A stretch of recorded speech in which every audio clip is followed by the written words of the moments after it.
A Rosario sin escalas, el tanque de agua, de María Inés Falconi.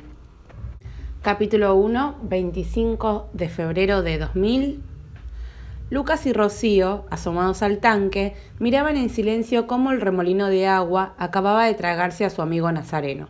Sabían que no iban a correr riesgos, salvo que el agua lo arrastrase a algún lugar desconocido, a alguna época remota en la que no pudieran encontrar a nadie que lo ayudara a volver con su familia. Nunca había pasado, pero habían conocido a Nazareno en 1810. Suena raro, pero es así. Era la primera vez que había caído dentro del tanque que estaba en el techo de la casa de su abuela y el agua los había llevado hasta el aljibe de la casa de los Rodríguez Peña. 1810.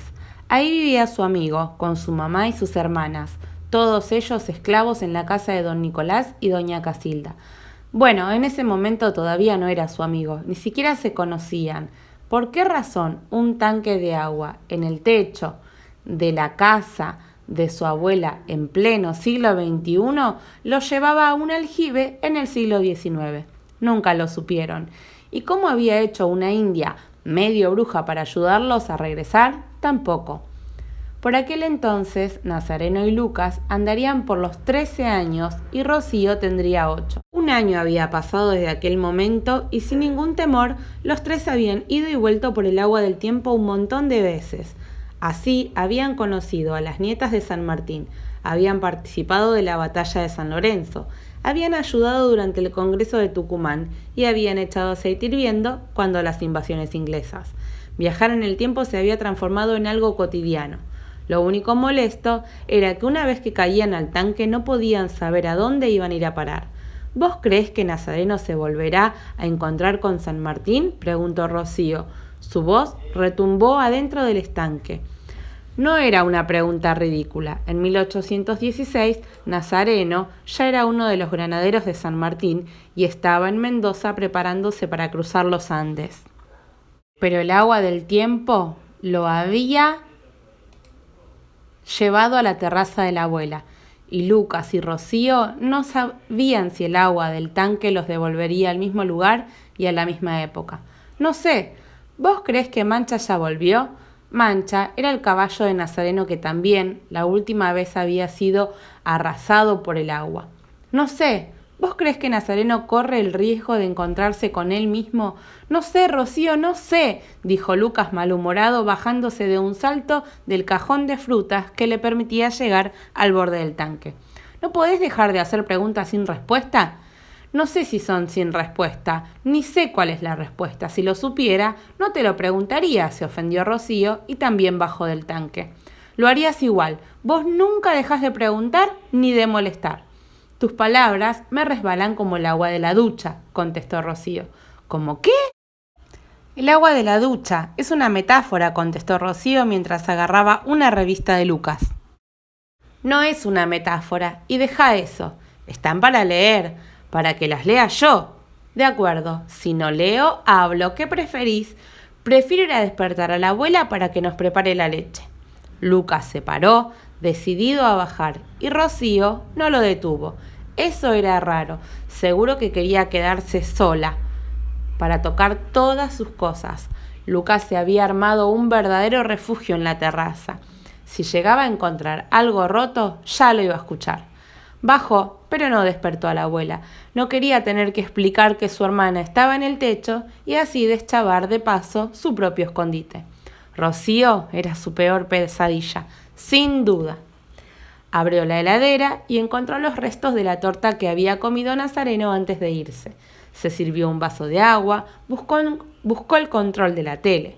Había renunciado hacía mucho a usar la compu de la abuela, porque era una carreta más lenta que las que había encontrado en Tucumán. Ahí no se podía bajar ningún juego y YouTube se cortaba cada rato.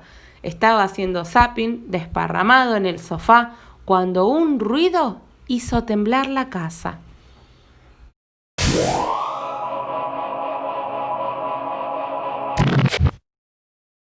Lucas se levantó de un salto. Primero miró hacia la habitación de su abuela y después miró hacia arriba. Las dos cosas podían ser una catástrofe. que la abuela se hubiera despertado y caído de la cama o que Rocío hubiera hecho algún desastre. Eligió correr a ver a su hermana. La escalera pegada a la pared que subía a la terraza nunca le pareció tan larga. Una mirada rápida le dio la pauta de que Rocío no estaba a la vista. ¡Rocío!, llamó tratando de no gritar. No tuvo respuesta. Temió lo peor.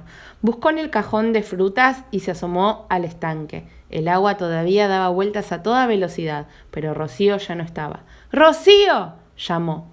Hasta él mismo se asustó con el grito, pero Rocío no contestó. O no lo había escuchado, o no le contestaba a propósito, o el agua se la había llevado. No lo dudó.